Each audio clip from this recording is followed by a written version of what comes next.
Hello students, welcome to my channel Anuradha maths Gurukul. आज मैं आप लोगों को अलजेब्रिक एक्सप्रेशन के बारे में बताऊंगी। तो ये समझना बहुत ही आसान है, कुछ भी मुश्किल नहीं है। इसके जो बेसिक चीज़ों को हम समझ जाएंगे देन फटाफट समझ में आ जाएगा कि अलजेब्रिक एक्सप्रेशन क्या होता है। तो अलजेब्रिक एक्सप्रेशन है वो टर्म से बना होता है जो कि सेपरेट किया जाता है प्लस और माइनस से। ठीक है, क्या मान लो एक यहाँ पे हम लिखते हैं टर्म 1, टर्म 2। इसे मैं बताऊंगी कि आपको टर्म क्या है, वो सब एक्सप्लेन करेंगे। पहले आप ये समझ लो कि ये एक अलजेब्रिक एक्सप्रेशन बनता कैसे है। अब इसको सेपरेट करेंगे प्लस या माइनस साइन से। ठीक है, या तो यहाँ प्लस लिख लो या माइनस लिख लो या माइनस। तो अगर ये 3 टर्म हो गया, 3 की जगह 4 भी हो सकता है, 5 भी हो सकता है, 2 भी हो सकता है और 1 टर्म भी हो सकता है। तो टर्म को हम प्लस माइनस से सेपरेट करते हैं अलजेब्रिक एक्सप्रेशन में। ये तो समझ में आ गया। अब नेक्स्ट यहाँ पे हमारे पास एक अलजेब्रिक एक्सप्रेशन है। यहाँ पे हम देख रहे हैं माइनस है, प्लस है, माइनस है। ठीक है, तो अभी हम लोगों ने बोला कि अलजेब्रिक एक्सप्रेशन में टर्म्स होता है जो कि प्लस माइनस से सेपरेट होता है। इसका मतलब क्या है, ये जो मैंने अभी सर्कल किया ये सारे क्या है, टर्म्स है। 1 टर्म है, 2 टर्म है, 3 टर्म है, 4। इस अलजेब्रिक एक्सप्रेशन में कितने टर्म है, 4 टर्म है और वो प्लस माइनस से सेपरेटेड है। तो सबसे पहले चीज़ तो ये समझ में आ गया कि प्लस माइनस से सेपरेटेड टर्म्स होंगे। अब हम टर्म पे फोकस करेंगे कि टर्म क्या होता है। ये तो हम लोगों ने समझ लिया कि अलजेब्रिक एक्सप्रेशन टर्म से बना होता है जो कि प्लस या माइनस साइन से सेपरेटेड रहता है। ठीक है, अब हम लोग टर्म पे फोकस करते हैं कि टर्म कैसे होता है। तो टर्म में 2 पार्ट होता है, एक होता है नंबर पार्ट, दूसरा होता है वेरिएबल पार्ट। नंबर पार्ट को हम लोग न्यूमरल्स बोलते हैं और वेरिएबल पार्ट जो होता है उसको लिटरल्स बोलते हैं। ठीक है, अब कोई सा भी हम यहाँ पे एक टर्म उठा के देखते हैं।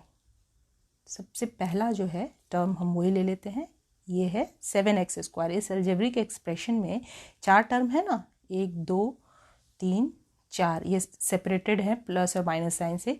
तो इसका एक टर्म को हम उठा के देखते हैं 7x²।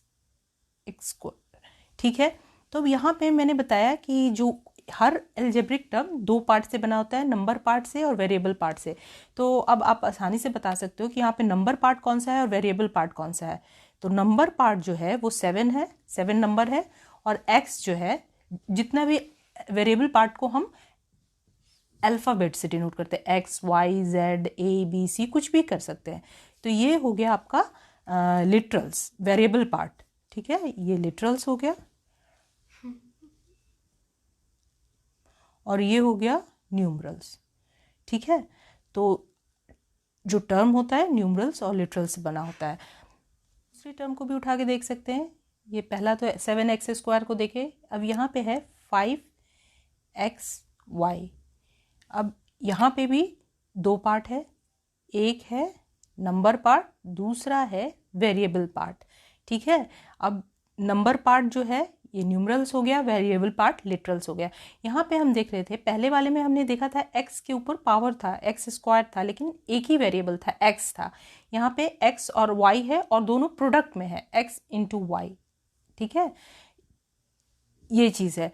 और तो नंबर पार्ट में ये एक्स वाई वेरिएबल का प्रोडक्ट है, इसको हम मल्टीप्लिकेशन जब होता है तो डायरेक्ट भी ऐसे लिख सकते हैं। तो ये 5xy है।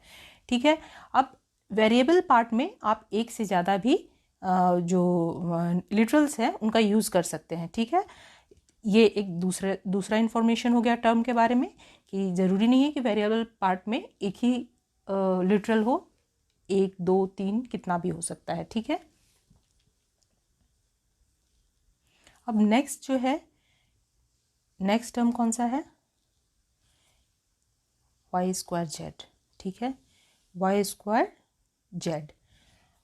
यहाँ पे अब हम देखेंगे कि नंबर पार्ट क्या है। तो नंबर पार्ट यहाँ पे तो कुछ दिख नहीं रहा है, इसका मतलब 1 से मल्टीप्लाई है, यानी कि यहाँ पे जो नंबर पार्ट 1 हो गया और लिटरल जो वेरिएबल पार्ट है जिसको हम लिटरल्स बोलते हैं ये वाई स्क्वायर जेड हो गया, तो नंबर पार्ट यहाँ पे क्या हो गया 1 हो गया, और ये हो गया वाई स्क्वायर जेड जिसमें हमने 2 अल्फ़ाबेट्स का यूज़ किया है वाई और जेड।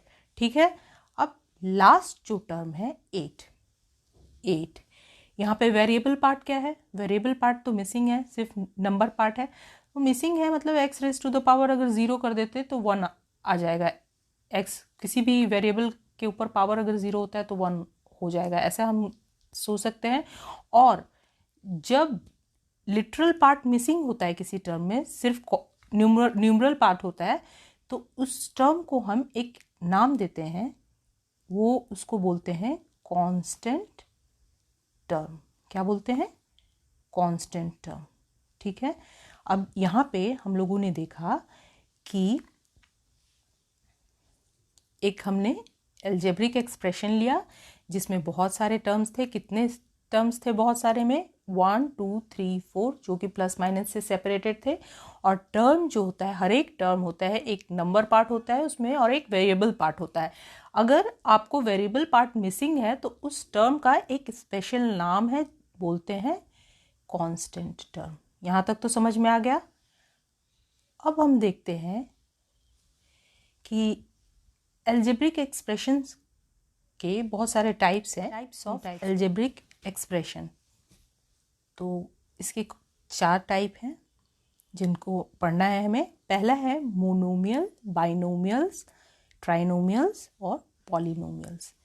मोनोमियल्स क्या होता है? तो कुछ भी नहीं है, अगर किसी अलजेब्राइक एक्सप्रेशन में 1 टर्म हो, एक सिर्फ टर्म हो, तो उसको मोनोमियल्स बोलेंगे, क्योंकि मोनो का मतलब होता है 1। बाइनोमियल्स यानी कि किसी भी अलजेब्राइक एक्सप्रेशन में जब 2 टर्म हो तो उसको हम बाइनोमियल्स बोलेंगे। और ट्राइनोमियल्स कब बोलेंगे? जब 3 टर्म्स हो। ट्राई का मतलब 3 होता है, बाई का मतलब 2 होता है, मोनो का मतलब 1 होता है। पॉलिनोमियल्स कब बोलेंगे? जब मेनी टर्म्स हो। मेनी टर्म्स का क्या मतलब हो सकता है? मेनी का मतलब मोर देन 1, यानी कि कुछ भी हो सकता है, 2 term, 3 term, 4 term, 5 term, 6 term, लेकिन इनफाइनाइट नहीं होगा, फाइनाइट। वो जो भी होगा फाइनाइट टर्म होगा। ये कुछ कितना भी टर्म होगा तो उसको हम पॉलिनोमियल बोलेंगे। इसका मतलब एक चीज़ यहाँ से एक इन्फ्रेंस हम ये भी ड्रॉ कर सकते हैं कि बाइनोमियल्स और ट्राइनोमियल्स जो है ये भी एक तरह का पॉलिनोमियल्स है। ठीक है, इतना तक तो हम समझ गए। अब एक एक करके हम डिस्कस करते हैं। ठीक है, अब कुछ मोनोमियल्स के हम एग्जाम्पल देखते हैं। यहाँ पे 5x² है, 2x है, 6ab² है और 8 है।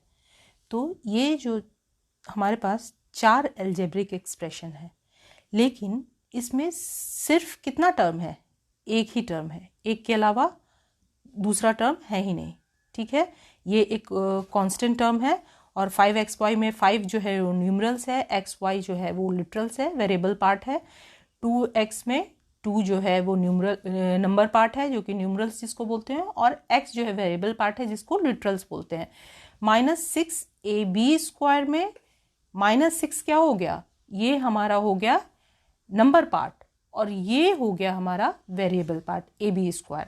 और 8 जो है यहाँ पे ये नंबर पार्ट हो गया और इसको कांस्टेंट टर्म बोलेंगे। तो ये जो सारे एग्जाम्पल्स जो है ना, ये किसके एग्जाम्पल्स है? ये सारे मोनोमियल्स के एग्जाम्पल्स है। यहाँ पे सिर्फ एक ही टर्म है, हमारा बाइनोमियल्स है। इसके हम 3 एग्जाम्पल देख रहे हैं। अब यहाँ पे कितने टर्म्स है? एक प्लस का यूज़ किया गया है, और 2a और 3 भी 2 टर्म्स है। तो मैंने बोला था बाइनोमियल्स में कितने टर्म्स होते हैं? 2 टर्म्स होते हैं। तो जो पहला है 2a + 3b, इसमें 2 टर्म है, एक टर्म 2a है, दूसरा 3b है, जिसमें 2 जो है नंबर पार्ट है और a जो है वेरिएबल पार्ट है, और 3 जो है नंबर पार्ट है और b जो है वेरिएबल पार्ट है। तो यानी कि 2a + 3b ये एक बाइनोमियल हो गया। उसी तरह से यहाँ पे माइनस से सेपरेटेड है 2 टर्म, एक 8 है, दूसरा 3x है। तो यानी कि यहाँ पे भी 2 टर्म है, तो ये भी एग्जाम्पल बाइनोमियल का हो गया। उसी तरह से ये यहाँ पे भी 2 टर्म है, x² और -4xy, माइनस से 2 टर्म सेपरेटेड है। यहाँ पे एक जो टर्म है वो है x², दूसरा 4xy², जिसमें x स्क्वायर जो है उसमें नंबर पार्ट 1 है और वेरिएबल पार्ट x² है, और इधर पे नंबर पार्ट 1 है और वेरिएबल पार्ट xy² है। ठीक है। जो तीसरे नंबर पे था ट्राइनोमियल्स था, और इसमें कितने टर्म्स होते हैं? ट्राई का मतलब थ्री टर्म्स होते हैं। तो यहाँ पे हमारे पास 3 एग्जाम्पल्स ट्राइनोमियल्स का है। अब जो पहला एग्जाम्पल है यहाँ पे 1 टर्म, 2 टर्म, 3 टर्म, ये 3 टर्म है, ये सेपरेटेड बाय प्लस साइन है। ठीक है। और हर टर्म में जैसे a हो गया, 2b हो गया और 3c हो गया। इसमें न्यूमरल जो नंबर पार्ट है वो a में 1 है और वेरिएबल पार्ट a है। इसमें नंबर पार्ट 2 है, वेरिएबल पार्ट b है। इसमें नंबर पार्ट 3 है, वेरिएबल पार्ट c है। तो ये एक अलजेब्राइक एक्सप्रेशन है जिसमें 3 टर्म है। फिर सेकेंड नंबर पे भी यहाँ पे 1 2 3 टर्म हो गए, सेपरेटेड बाय प्लस और माइनस साइन। तो ये तीनों भी x 2y और 7z, ये x 2y एंड 7z, ये भी जो है वो टर्म्स है, क्योंकि यहाँ पे देख रहे हैं कि एक वेरिएबल पार्ट है और 1 जो है वो नंबर पार्ट है। यहाँ पे 2 जो है वो नंबर पार्ट है और y जो है वो वेरिएबल पार्ट है। उसी तरह से 7z है, 7 जो है नंबर पार्ट है और z जो है वो वेरिएबल पार्ट है। अब थर्ड नंबर में भी यहाँ पे भी 3 टर्म्स है, 1 2 3, सेपरेटेड बाय माइनस साइन। ठीक है। और यहाँ पे 3 टर्म्स कौन कौन से हैं? x³ y³ z³। यहाँ पे तीनों के जो नंबर पार्ट है वो क्या है? 1 ही है, नहीं लिखा हुआ है मतलब 1 है। ठीक है। और variable part x³ y³ z³, power कितना भी हो सकता है, 2 3 4 वेरिएबल के ऊपर, उससे कुछ फ़र्क नहीं पड़ता है। तो ये तीनों ट्राइनोमियल्स के एग्जाम्पल हो गए। ठीक है। अब फोर्थ नंबर है हमारा पॉलिनोमियल्स। तो यहाँ पे पॉलिनोमियल्स जो होता है उसमें कितने टर्म्स होते हैं? मेनी टर्म्स होते हैं, मतलब 2 या 2 से ज़्यादा, मोर देन 2। 1 तो कभी मेनी नहीं होगा, मेनी का मतलब ही होता है 1 से ज़्यादा। तो 2 टर्म हो सकते हैं या 2 से ज़्यादा टर्म हो सकते हैं। तो ये जो पहला एग्जाम्पल है यहाँ पे कितने टर्म्स हैं? 2 टर्म है, 8 और 2b। तो ये भी एक पॉलिनोमियल का एग्जाम्पल हो गया। सेकेंड नंबर में कितने टर्म है? 1 2 3 4 टर्म है, x y z और 5 जो है एक कॉन्स्टेंट टर्म है, ये separated by plus plus minus. उसी तरह से 1 2 3 4, यहाँ पे भी 4 टर्म है, x³ y³ z³ and 3x y z। तो ये जो 3 एग्जाम्पल हो गए ये पॉलिनोमियल के हो गए। 4 की जगह 5 भी टर्म्स हो सकता था, 6 भी टर्म्स हो सकता था। मान लीजिए हम कर सकते हैं a + 2b +